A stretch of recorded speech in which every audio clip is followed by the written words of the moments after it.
Event போயிட்டு வர்றாரு. மழை பெய்யுது, சோண்டு ஊத்துது. வழியில பக்கத்துல வீட்டு பக்கத்துல ஒரு பள்ளம் நோண்டி வச்சிருக்காங்க. ஆரம்பிச்சிட்டாங்களா?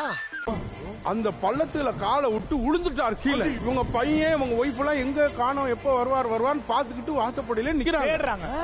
என்னவா இருக்கும்? எனக்கு என்னடா தெரியும், கேளுடா. கீழே விழுந்து 2 முட்டையில அடிபட்டுருச்சு. அடிபட்டு அப்படியே தவந்து போறாரு. கூட 4-5 நாக்கு பூச்சி எல்லாம் போகுது.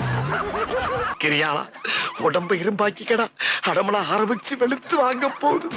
அவங்க பையன் பார்த்துட்டு அம்மா நிறைய நாக்கு பூச்சி வீட்டுக்குள்ள வருதுமான்னாரு. ஒய்ஃப் என்ன பண்ணிட்டாங்க, விளக்கமாறு எடுத்து எல்லாத்தையும் கூட்டு தள்ளிட்டாங்க. நாக்கு பூச்சியோட 4 பிறல் பிறண்டு அங்க போய் கிடக்குறாரு.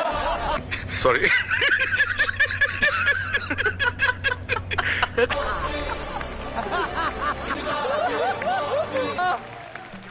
ஒரு நாக்கு பூச்சி இருக்கு.